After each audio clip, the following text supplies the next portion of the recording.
मैं सुलझ गई, ज्योति ब्रह्म गोदान की मिल कीजिए। ज्योति ब्रह्म को श्री राम जय जय राम।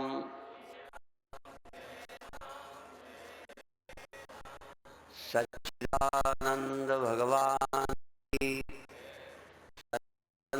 धर्म की।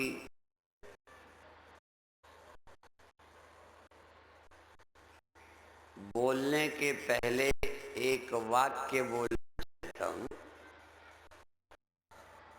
कि हमें कुछ लिखने की अब जरूरत नहीं है। हमें कोई नया ग्रंथ बनाने की आवश्यकता नहीं है। जो कुछ पहले कह दिया है ऋषियों ने, उसको सिर्फ समझने की जरूरत है।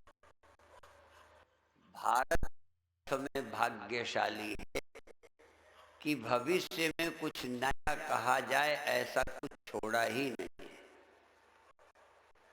इसलिए हमारी भी बुद्धि जो कुछ कहा गया है उसी को समझने में लगी है और लगा रहे हैं, और रोज कुछ न कुछ नया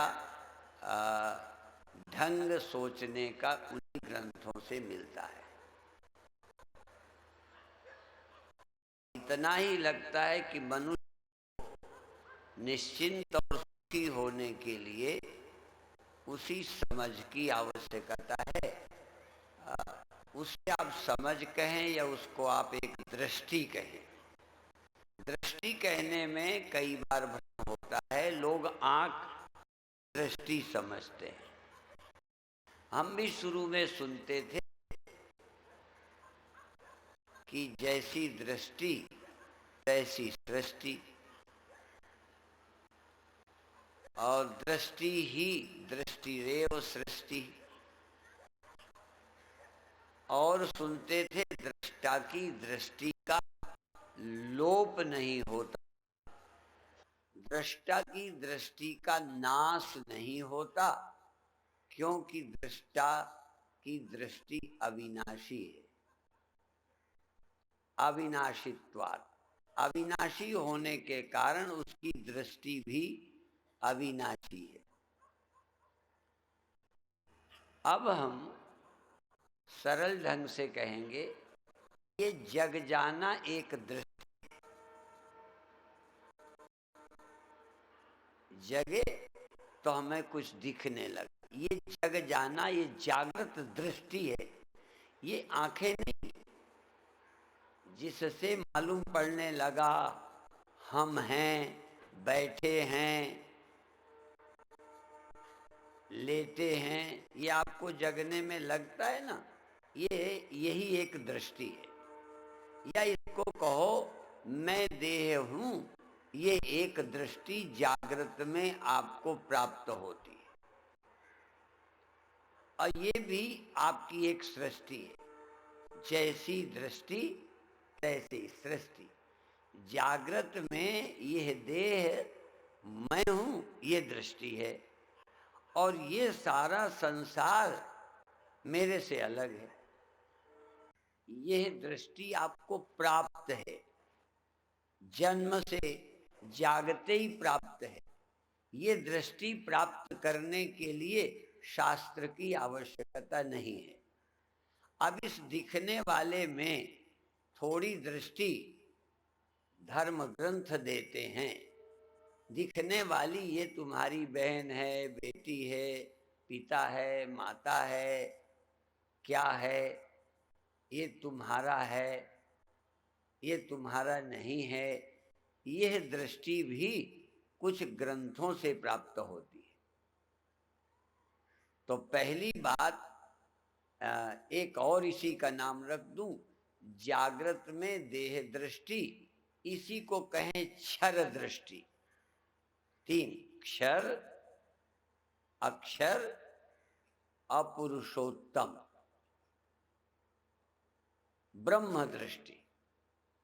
क्षर दृष्टि, जो नहीं रहता, जो नहीं रहता उसकी दृष्टि का नाम क्षर दृष्टि। जो सदा रहता है फिर भी परम सत्य नहीं है, उसका नाम है अक्षर दृष्टि, बीज दृष्टि, कारण दृष्टि, अज्ञान दृष्टि। जिसका नाश नहीं होता, बाध तो होता है, नाश नहीं होता।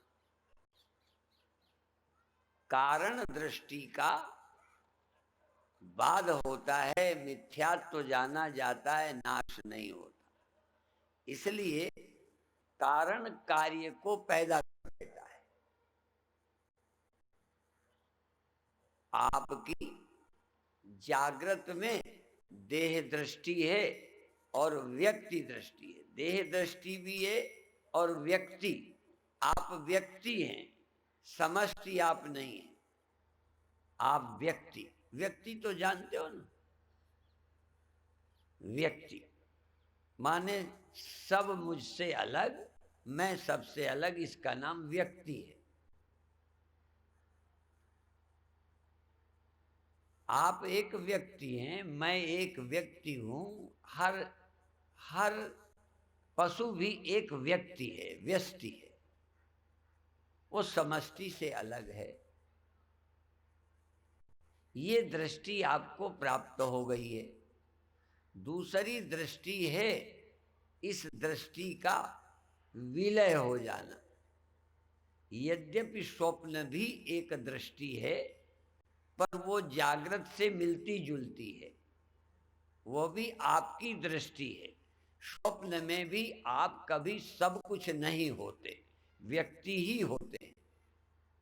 जागृत में भी व्यक्ति हैं, स्वप्न में भी आप व्यक्ति हैं। चाहे ध्यान देना, एक भी स्वप्न देखा हो जिसमें आप व्यक्ति ना हो और सब ना हो तुमसे अलग, उनसे राग और द्वेष ना हो, मेरा तेरा ना हो। जागृत में भी मैं हूं, मेरे तेरे हैं। जागृत में यही देखते हैं, यह दृष्टि है। स्वप्न भी ऐसी ही एक दृष्टि है।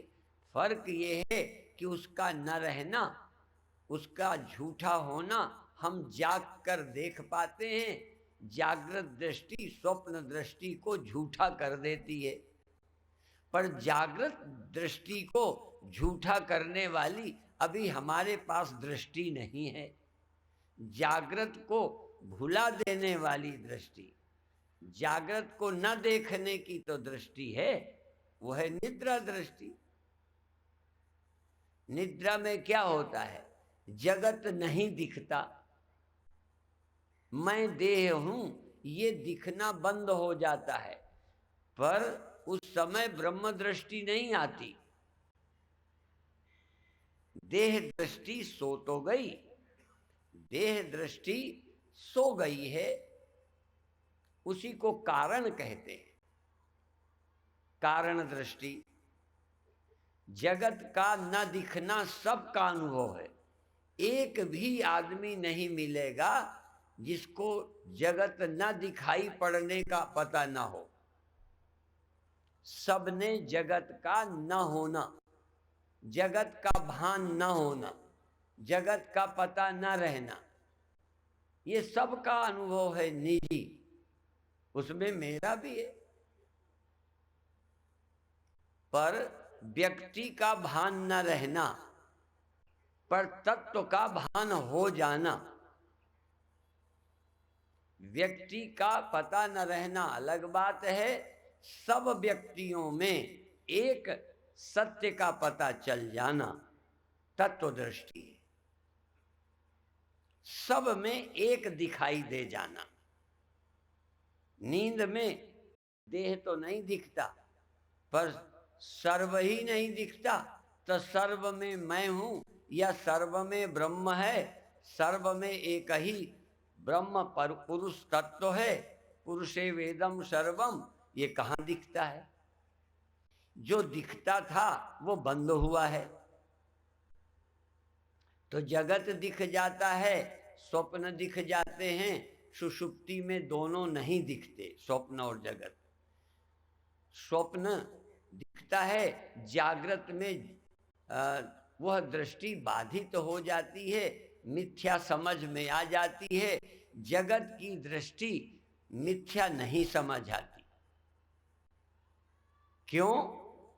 इसमें अनेक की सत्यता का भ्रम नहीं जाता।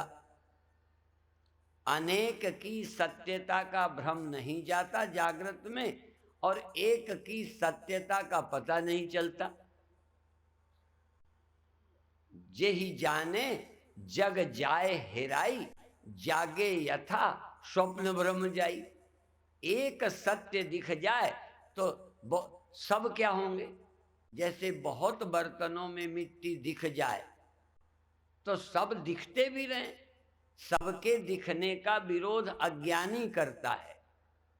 अज्ञानी सबको देखने से घबराता है, क्योंकि सब दिखते ही मैं सबसे अलग दिखने लगता हूं, मुझसे सब अलग दिखने लगते हैं। सबकी मौत मुझे अपनी मौत नहीं लगती, दुख तो होता है। सबकी मौत से मैं दुखी तो हो जाता हूं, पर सबकी मौत मुझे कभी अपनी मौत नहीं लगती। मेरी सबसे अलग ही मौत होती है। क्यों? मैं सब नहीं हूं, सबसे मैं अलग हूं। सब मैं हूं या सब ब्रह्म है? सब मैं हूं या सब ब्रह्म है? और ब्रह्म से जगत, ये सब नाम की वस्तु अलग नहीं है। ब्रह्म से भिन्न जगत की सत्यता की भ्रांति है। ब्रह्म के न दिखने से जगत सत्य लगता है। ब्रह्म दिखने से जगत दिखेगा, पर जगत जगत नहीं दिखेगा, ब्रह्म ही दिखेगा।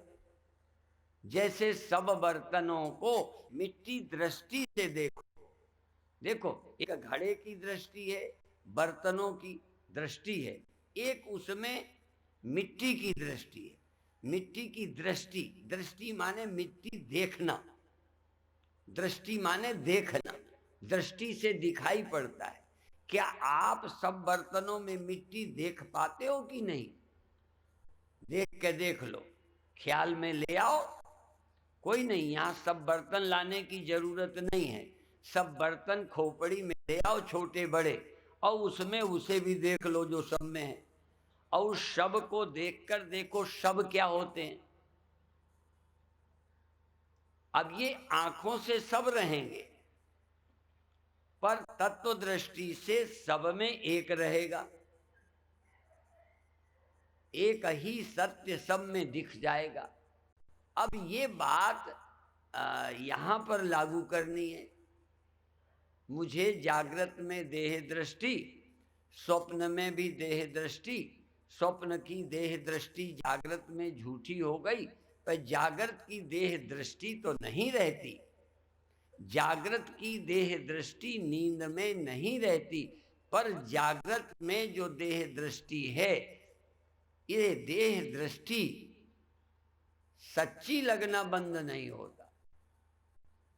या मैं देह हूं, ये दृष्टि सो जाती है, पर मैं देह हूं, यह दृष्टि झूठी होके सब मैं हूं। ये सब मैं हूं सुनना अलग है। आजकल हम और काम ही कोई नहीं करते, एक ही काम रह गया है।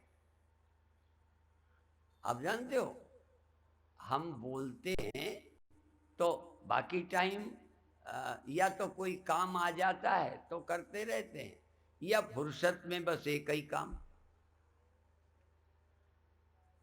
आपके पास अभी बहुत काम है, हमारे भी काम कम नहीं है, पर तुम्हारे पास जब कोई काम नहीं तो बेकार का काम करते हो। किसी की निंदा, किसी की स्तुति, किसी की ये वो, इसमें समय चला जाता है, या आगे का जुगाड़ लगाते रहते हो। आपके पास तत्व दृष्टि, ब्रह्म दृष्टि करने का अवसर नहीं है। और चूंकि बर्तन आदि में मिट्टी दृष्टि कर भी लो, पर सारे जगत में ब्रह्म दृष्टि, सारे जगत में आत्मदृष्टि, अहमेवेदम सर्वम, मैं ही सब में है, एक ही सब में है, सब एक ही में है। ये जो उपनिषद घोषणा करते हैं वो समझाते नहीं हैं, घोषणा करते हैं और उदाहरण दे देते हैं। वो और क्या समझाएंगे, और भी कोई क्या समझाएगा। हम भी उदाहरण देते हैं और जो वेद मंत्र उपनिषद कहते हैं उनको हिंदी में कह देते हैं, संस्कृत को हिंदी में कह देते हैं, इस श्लोक को पद्य को गद्य में कह देते हैं। कहने के अलावा हम भी समझा तो सकते नहीं, हम नहीं समझा सकते। उदाहरणों द्वारा तुम समझने की कोशिश करो और किसी क्षण देख पाओ, किसी क्षण देख पाओ कि ब्रह्म वेदम सर्वम, ब्रह्म एव इदम सर्वम, इदम सर्वम। यहां इदम शब्द का प्रयोग जगत के लिए है। इदम सर्वम ब्रह्म एव, ब्रह्म ही है ये जो सब करके दिखाई दे रहा है। पर ये देखें कैसे? इस देखने की प्रक्रिया क्या है? अन्वय और व्यतिरेक। अन्वय व्यतिरेकाभ्याम यत् स्यात् सर्वत्र सर्वदा, यत् स्यात् सर्वदा सर्वत्र, जो सदा है, जिसका अभाव होता ही नहीं। अभाव से हमें देखो, जिसका भाव, इसीलिए क्षर कहा, क्षर, घड़ाक्षर, मिट्टी अक्षर नहीं ना, घड़ाक्षर है। घड़े का भान न रहना अक्षर है, मिट्टी का भान होना ये बोध है, ये तत्व दृष्टि है। भान न रहना तो कोई बात नहीं। अब चूंकि घड़े में बुद्धि है ही नहीं, इसलिए न घड़े का भान वहां है और न अभान है। हमें देह का भान होता है, हम सबको, और देह का भान नहीं होता है। तुम्हें देह में रहने वाले सत्य का या सब देहों में रहने वाले सत्य का भान कब हुआ है? एक सेकंड। हम ये नहीं कहते, कई लोगों की शिकायत है सदा नहीं रहता, तो यदि मैं बुद्धि दृष्टि से, स्मृति दृष्टि से कहूं तो सदा तो मुझे ही भान नहीं रहता। सदा भान बना रहे एक का, ये हम नहीं कहते, पर किसी क्षण क्या आपको लगता है सब सत्य नहीं है, एक सत्य है? सब में एक सत्य है। यस्तु सर्वाणि भूतानि आत्मन्नेवानुपश्यति सर्वभूतेषु च आत्मानं ततो न विजुगुप्सते। ये एक का सब में और सब का एक में, चाहे उसको सब में देखो, ये भक्ति मार्ग है।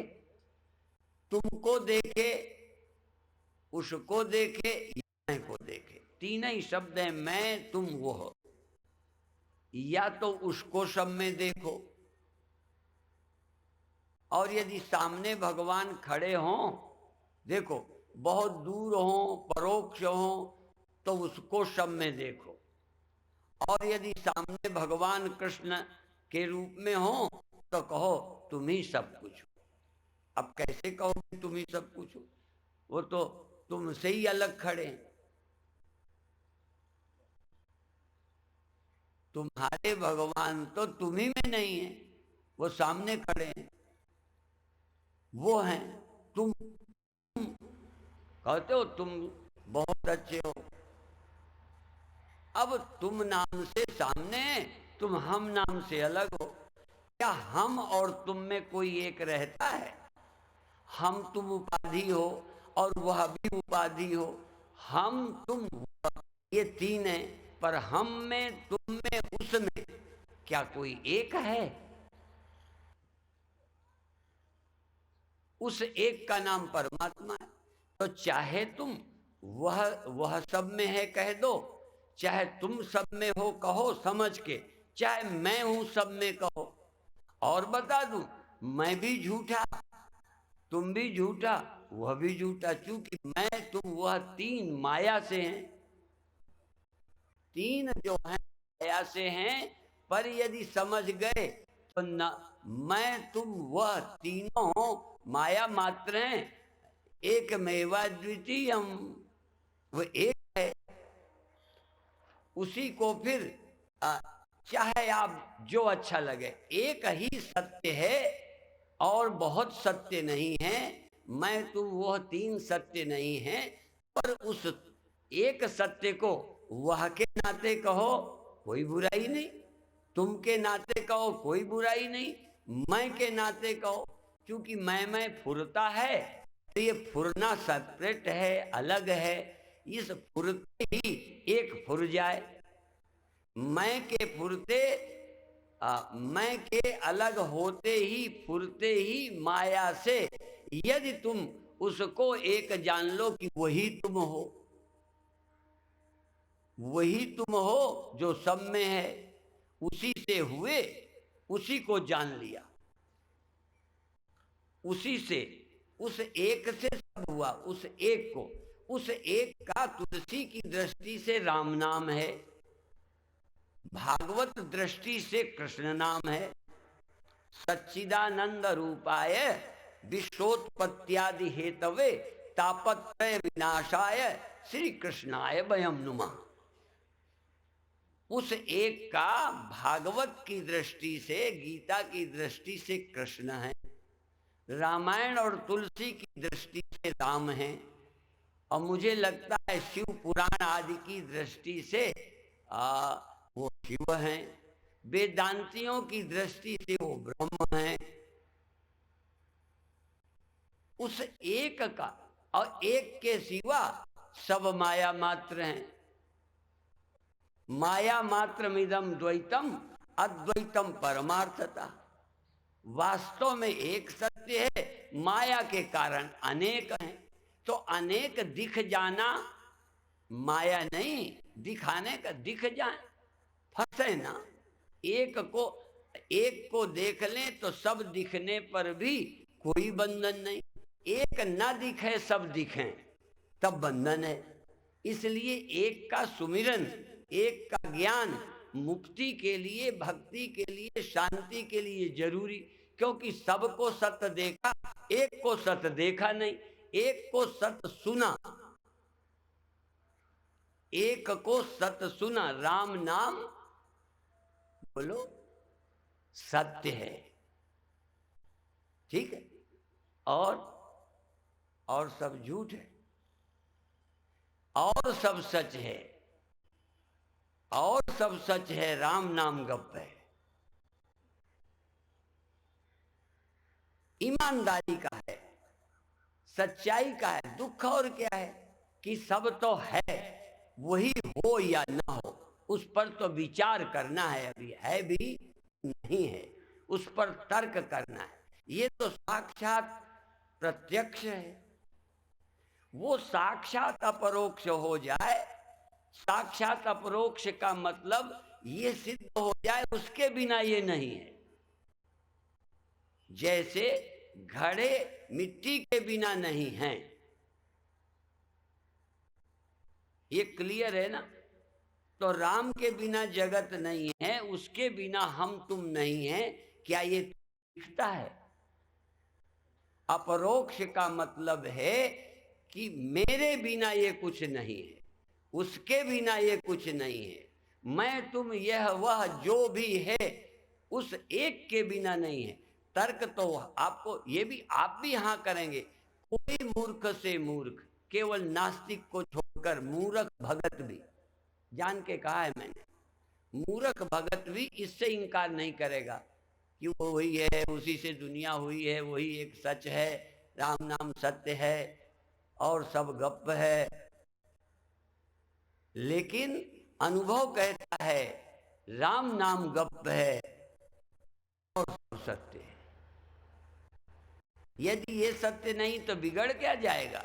सत्य को साच को आँच नहीं है, साच को आँच नहीं है, साच को तो जरा भी कोई फर्क नहीं पड़ना, वो अलेप है, अकाल पुरुष है, अकाल मूरत है, अजोनी है, जरा भी कुछ नहीं, अलेप है। लेकिन हमको वो एक सुना है, इसलिए बार बार मैं कह देता हूं, सोना हमने देखा है, लोहा हमने देखा है, लोहा को सोना बनने वाली बनाने वाली पारस सुनी है। दिल्ली वालों के पास तो होगी, हमारे पास भी नहीं। नहीं तो फिर तुम्हारे यहाँ सम्मेलन का क्यों और कुंभ की सेवा के लिए क्यों ये पर्चा छपता? अपन लोहे को सोना ही ना बना लेते, हमारे तो है ना पारस।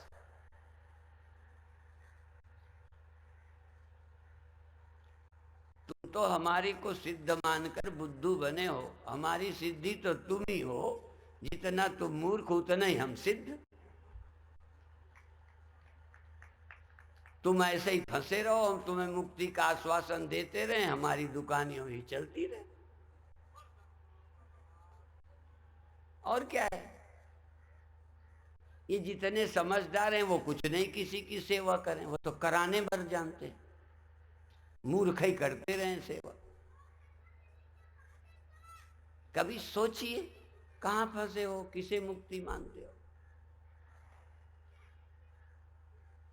इसलिए सत्य क्या है? सत्य सुना है। और कबीर साहब क्या कहते हैं? ओ, जब तक न देखूं अपने नैना, अपने नैना माने ये नहीं, जब तक मुझे सत्य क्लियर नहीं हो जाए मैं किसी की नहीं मानता। तो आप अभी मानते हो, बुरा नहीं है, पर आप कबीर साहब थोड़ा हो।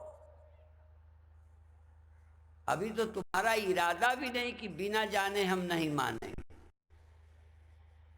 हम विरोध में नहीं है गुरु के, क्योंकि गुरु कह रहे हैं, पर हम गुरु की मानकर चुप नहीं बैठेंगे जब तक मैं गुरु की बात देख नहीं लूं। गुरु जो कहते हैं, ग्रंथ जो कहते हैं, जब तक मेरा निजी अनुभव न बन जाए ग्रंथ के अनुसार मैं चुप नहीं बैठूंगा। हाँ, चैन से नहीं बैठूंगा, गुरु के कहने पर भी लगा रहूंगा। तभी मैंने अभी कहा, अभी तक हमें फुर्सत नहीं, लगे रहते। कबीर साहब तो किसी अर्थ में कहते होंगे, कबीर का दोहा किसी अर्थ में कहते होंगे, पर हम अपने अर्थ में कहते हैं। ठाढ़े बैठे पड़े उताने, कहें कबीर हम उसी ठिकाने। हम ठाढ़े भी और कभी लेटे भी, आंख बंद भी, जैसे चिंतन तुम्हारा चलता है कहीं ना कहीं का, आपका तो चिंतन चलते ही नहीं। कोई चिंता चिंतन बेटी की, दुकान की, धंधे की, रोग की, मरने की, जीने की, कोई ख्याल तो नहीं चलता दिन में? चलता है? चलाते हो क्या? चलाते हो कि चलता ही रहता है? कभी बदल भी जाता है, कभी ये कभी वो, कभी धन का, कभी लड़की का, कभी शादी का, कभी प्यार का, कभी बदनामी का, कभी घाटे का। चिंतन तो पीछे पड़ा है, बिना चाहे होता रहता है। तो जब तुम्हारा बिना चाहे होता है तो हमारा भी तो होता ही रहता है। क्या होता रहता है? इतना ही तो फर्क है। तुम भी बिना चिंतन के नहीं रहते, हम कहें कल से बंद कर दो चिंतन सारा, घर का, फलाने का, दुकान का, धंधे का, मरने का, जीने का, मान का, अपमान का, सास का, बहू का, कोई चीज दिमाग में नहीं लाओ। कहोगे क्या करें महाराज, आ ही जाता है, आ ही जाता है, आ ही जाता है। तुम ये कहते हो ना। अब शुरू शुरू में तो हमें भी जब तक ना समझ थे, करते थे करते थे करते, अब लगता है हम करते थोड़ा है, एक है बार बार बार। अनेक दिखता है, एक दिखता है। हाँ, अनेक दिखता है फिर एक दिखता है, सब दिखता है फिर एक का चिंतन, मैं कौन हूं। ऐसी लत डाल दी गुरु जी ने। हाँ, थोड़ा तो हमारा भी दिमाग खराब था, नहीं तो उनके कहे क्यों लगते। जैसे नशेड़ी के कहने पर एक आध बार पीते खाते, फिर उसकी लत लग जाती। तो शुरू में कुछ हमारी भी कुसंग में पड़ गए। गुरु कुसंग ही है। जैसे कबीर साहब ने कहा कि वो उसके संग बिगड़ गया, और नदी जो है गंगा के संग बिगड़ी, गंगा हो गई, और गंगा सागर के साथ सागर हो गई। कुसंग में पड़ गए। कुसंग माने किसी का संग। तो जैसे किसी संग से तुम्हारी आदतें बनती रहती हैं, बदलती रहती हैं, हमें भी संग मिल गया।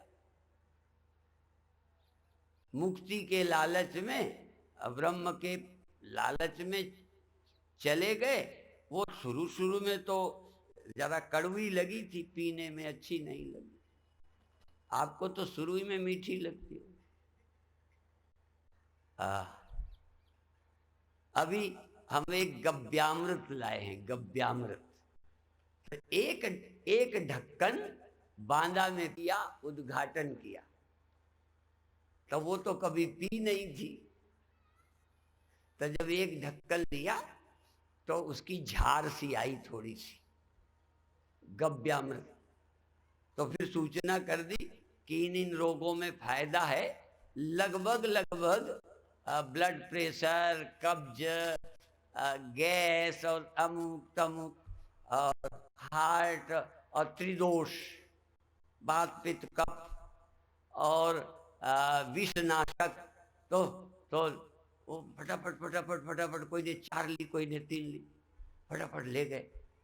उद्घाटन किया मैंने ढक्कन का। अब पी ली।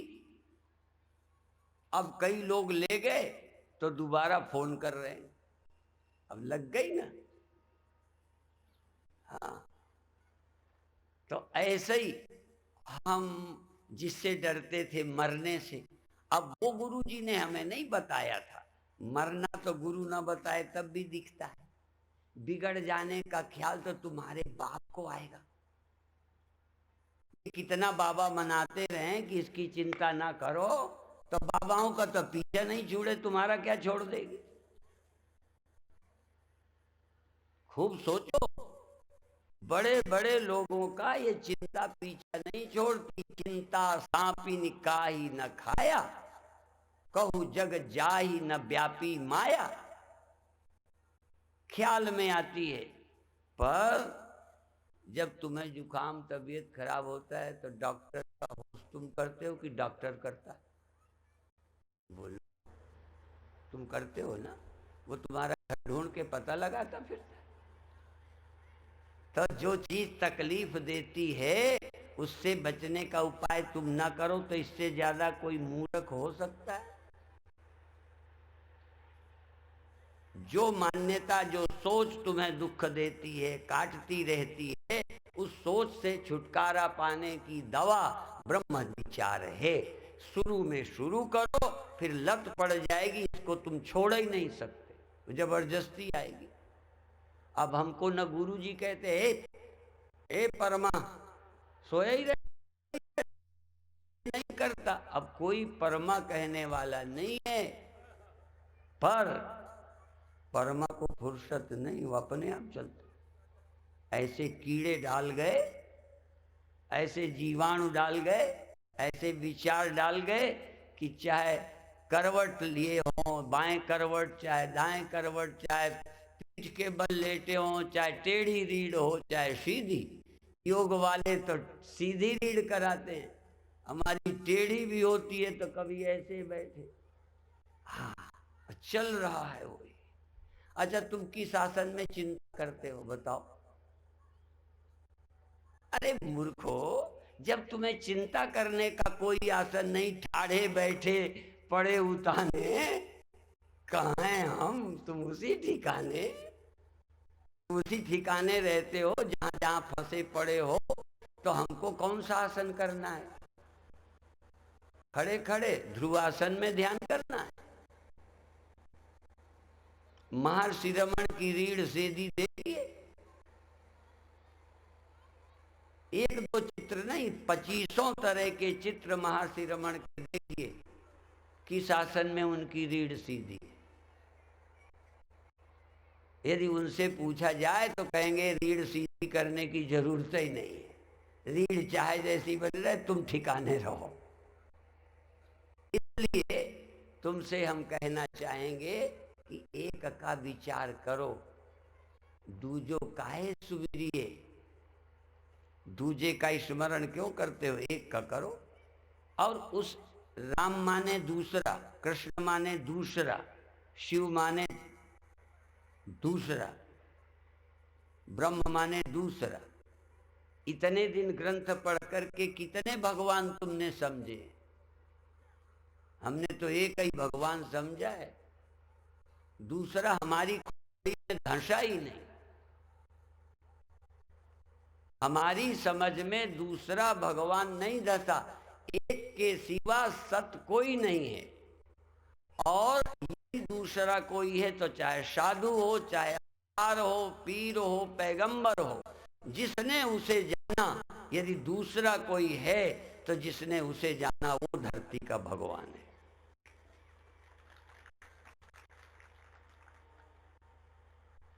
और इसीलिए संतों को भगवान से तुलना कर दी। सो वो हर का, सो नर हर का रूप है, और उसे भगवान जानो जो मेरे तेरे से उठ गया, काम क्रोध से उठ गया। और देखो उठना क्या है, जहां तुम इधर आए तो या तो प्रकृति के अनुसार कुछ होगा, या अज्ञानी होगे तो तुम्हारा काम, तुम्हारा क्रोध, तुम्हारा लोभ, तुम्हारा मोह। यदि तुम सत्य को जानते हो तो देह के नाते भूख लगेगी, इससे तुझे कोई लेना देना नहीं है। जवान होगा, बूढ़ा होगा ही, ये तो जाएगा ही, मरेगा ही, तुम नहीं मरोगे। क्यों? नाम रूप मिटेगा, हरे का नाम रूप मिटेगा, नाम रूप में रहने वाली मिट्टी नहीं मिटेगी। मिटेगा कौन? जो दिखता है, मालूम पड़ता था, जो है उसी में सारा ये क्षर ही मिटेगा। और तुम अक्षर में भी नहीं जाओगे। अक्षर में तो अज्ञानी जाता है। अप्राप्य माम निवर्तन्ते, जो मरते हैं मुझे नहीं पाते वो लौट कर आते हैं, और जो मुझे पा जाते हैं न वो क्षर हैं न वो अक्षर हैं, वो पुरुषोत्तम का भजन करते हैं। पुरुषोत्तम उनका गोल है, लक्ष्य है। क्षर गोल नहीं, अक्षर भी गोल नहीं, कारण भी लक्ष्य नहीं, कार्य भी लक्ष्य नहीं। कार्य और कारण से अतीत सर्वाधिष्ठान ही उसका लक्ष्य है। और उससे अहम को एक समझने के कारण वो चुनाव रहित है। रोज क्षर भी होगा, अक्षर भी होगा, दिखाई भी पड़ेगा जगत, दिखाई पड़ना बंद भी होगा। कोई ज्ञानी को जगत दिखाई पड़ने लगता है, नींद में नहीं दिखाई पड़ने लगता है। पर चुनाव ये नहीं है कि जगत दिखाई क्यों पड़ता है। अज्ञानी का लक्ष्य, अज्ञानी का लक्ष्य या तो है कि जगत दिखाई पड़े, मजा ले लूं, या उसका लक्ष्य है जगत दिखाई न पड़े, क्योंकि दिखाई देने से यह सांप की तरह काटता है। जब जब दिखाई पड़ता है काटता है। पर ज्ञानी को न दिखाई पड़े और दिखाई पड़े, दोनों में सम रहता है। क्योंकि न दिखाई पड़ना भी दिखाई पड़ने वाले हिस्से ही है। और दिखाई पड़ना कैसे लक्ष्य मान लूं? जब उसे देख लिया जो न दिखाई पड़ने और दिखाई पड़ने में एक समान रहता है। समम सर्वेषु भूतेषु तिष्ठन्तं परमेश्वरम विनश्यत्सु अविनश्यन्तं यः पश्यति स पश्यति। जिसको नींद में दिखाई देने में और न दिखाई देने में, भान और न भान होने में फर्क समझता है, वो तत्ववेत्ता नहीं है, ब्रह्मवेद नहीं है। ब्रह्मवेत्ता को तो जगत प्रतीत हो, मैं मालूम पड़े या मैं खो जाए। देखो, मैं आपको मालूम पड़ती, देह नहीं, जगत नहीं, छोड़ो तुम, मैं आपको 24 घंटे मालूम पड़ता रहता है। देख लो, कई लोग बीच में सिर से हिलाते हैं कि पकड़ में ना हो। अब वो हाँ ना समझे ही नहीं आता क्या कह रहे हो। मैं हूं की खबर, मैं हूं का होश बना रहता है गहरी नींद में। तो मैं तो सदा पूछता हूं, मैंने कोई जागृत तो पूछा नहीं।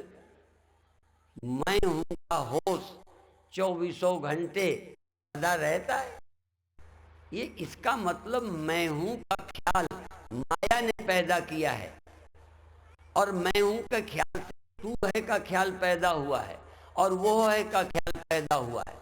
इसलिए मैं हूं के ख्याल को पैदा होने पर जो इस ख्याल के पहले जो है मैं तू वह के ख्याल के उस सत्य को जान लेने पर वो इसकी भी चिंता नहीं करता कि मैं हूं आता क्यों है, खो क्यों जाता है।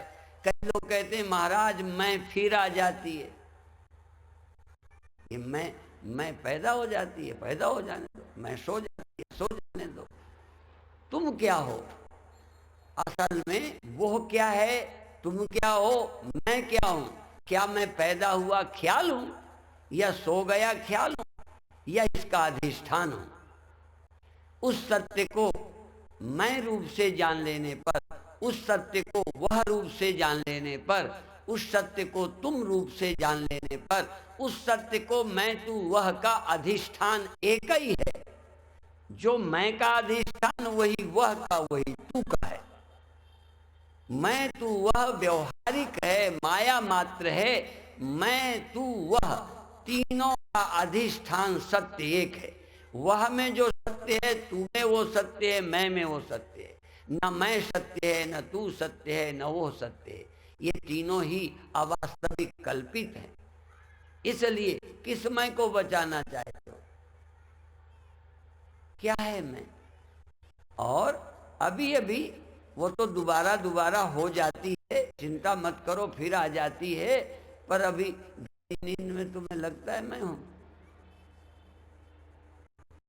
जब मैं ही नहीं रहूंगा तो अमीर कैसे, मैं ही तो गरीब कैसे, मैं ही तो साधु कैसे, चोर कैसे, मैं ही नहीं तो पुण्यात्मा और पापी कैसे, मैं ही नहीं तो जीव और ब्रह्म कैसे।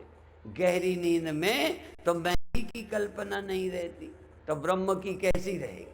इसका मतलब जब मैं की कल्पना हो तभी खोज करनी है कि मैं देह हूं, कि मैं जीव हूं, कि मैं ब्रह्म हूं, मैं सत्य हूं, या पैदा हुआ माया का पुतला हूं। सोचने का अवसर है जब मैं है। जब रोग है तभी दवा खानी है। इसलिए मैं के समय ही विचार करना है मैं क्या है। बस जब सो जाओ तो विचार क्या करना, कोई जरूरत नहीं। जब शरीर नहीं तो क्या, मर जाऊंगा कब ख्याल आया? गहरी नींद में एक शब्द बता के फिर छुट्टी लूंगा, अभी 5 मिनट बोलूंगा, ठीक है। मैं हूं का जब तुम्हें होश नहीं रहता तो मर जाऊंगा तो रहता है? बता दो। मैं हूं का नींद में होश नहीं तो गरीब हूं, पापी हूं, मैं पिछड़ा हूं, मैं जीव हूं, मृत्यु मेरी होती है, ये ख्याल रहता है। क्योंकि सब मैं की खोपड़ी पर लदते हैं। मैं में सबका अध्यास है, और मैं में यदि ब्रह्म हूं का ख्याल आ जाए, सर्वाधिष्ठान मैं हूं, तो सर्व मिथ्या अहम ब्रह्म सत्य। इसलिए मैं का विज्ञान होते ही, और इसका विज्ञान हो, और इसकी बार बार स्मृति हो। सुमिरो सुमिरी सुमिरी सुख पाओ। बार बार याद करो, अभी याद करो, क्योंकि पुरानी यादें हावी हो जाती हैं तुम्हारी बुद्धि में, और बुद्धि में ही हावी होती है जागने में, और जागने में ही इनको हावी होने से बचाना है। गहरी नींद में कोई बचाना क्या है, बचना क्या है? इसलिए जब जब आपके ख्याल में देहाभिमान आवे, जन्म मरण आवे, पाप पुण्य आवे, छोटा बड़ा आवे, तब तब आप देखो मैं कौन हूं, तो गया सब। नींद प्राकृतिक इलाज है। गहरी नींद सब दुखों से निवृत्ति का प्राकृतिक इलाज है। उतनी देर सब मुक्त ही हो। गहरी नींद में जिसे कोई परेशानी हो, लिख के ले आए कल। हाँ, एक भी आदमी को ढूंढ के लाओ जो गहरी नींद में परेशान हो। क्यों? मैं नहीं। तो अब हमें क्या करना है? मैं को जन्मना रोकना है। मैं का ख्याल पैदा हो, पर पैदा हो जाए मैं का ख्याल सच है या मैं सच है? सच क्या है? ख्याल माने घड़ा या मिट्टी, बुलबुला या पानी, मैं का ख्याल या मैं इसलिए दो मैं है। मैं का एक ख्याल, एक मैं का अस्तित्व, एक तू की कल्पना, एक तू, एक वो की कल्पना, एक वह सत्य। वह जो है वो सदा सत्य है, पर वह नाम से जो भिन्न है वो सत्य नहीं। तू नाम से भिन्न, मैं नाम से सेपरेट सत्य नहीं। मैं नाम से तुमसे जो अलग है ये सत्य नहीं। सत्य तो सब में एक है। उस एक को चाहे तुम कहो चाहे मैं कहो, तुम जानते हो उस एक को। उस एक के जानने के लिए कार्यक्रम है। मेरे जानते, तुम्हारे जानते, तुम जानो। मैं जो इतनी खुरपी पीटता हूं, खुरपी जानते हो? लोहार खुरपी पीटता, हंसिया पीटता, तेज करता, धार करता अपने काम के लिए। तो मैं भी अपनी बुद्धि को साफ तेज करता हूं कि किसी तरह तुम्हारी खोपड़ी में मेरी खुरपी चल जाए। हाँ, तुम्हारी नासमझी को मिटा सकूं। है ये इतना कठिन कि कई को मेरे प्रवचन से टेंशन और बढ़ जाती। क्यों? समझ में आता नहीं, टेंशन बढ़ गई। पर न समझ आए तो मेरा मंत्र क्या है? गहरी नींद का विचार करो। क्योंकि जो पैदा होता है वो प्रकृति है, माया है। ये मैं हूं का ख्याल पैदा होता है। मैं के ख्याल के पैदा होने के पहले क्या चिंता? इसका मतलब प्रकृति ने ही समस्याएं पैदा की हैं। क्यों की हैं? भगवान ने कराई हैं। क्यों कराई हैं? समाधान के लिए। मैं हूं दीर्घ रोग है, दारू भी इस्माई। ये मैं ही बीमारी है और मैं ही इलाज करेगा। यदि मैं नहीं तो इलाज कौन करेगा? कब करेगा? जब नींद में मैं नहीं, इलाज कैसा? जब देह नहीं, भ्रम नहीं, दुख नहीं, तो समस्या कैसी, समाधान कैसा? निरुजस्य कीमा औषधम। इसलिए जहां मति भ्रम है, जहां मति में विपरीत अविद्या है, वहीं विद्या की आवश्यकता है। इसलिए मनुष्य ही, ये लिखा है ना, और ये क्या लिखा है? ये बड़े भाग मानुष तन पावा, सुर दुर्लभ सदग्रंथन। सदग्रंथों ने मनुष्य देह को देवताओं को दुर्लभ कहा है। माने देवताओं को मुश्किल से मिलता है। क्यों मिलता है? वो मौज मस्ती में है अपना। सुर दुर्लभ, देवता उनको भी दुर्लभ। कोई कोई देवता सोचता होगा कहां फंस गए, हमारा मौका ही निकल गया। मनुष्य होते तो कथा सुनते, मनुष्य होते तो सदा की चिंता निवृत्त करते। मौज मस्ती अलग विषय है। थोड़ी देर को तुम कहीं चले जाओ, कुछ बन जाओ, सब जगह खतरा है।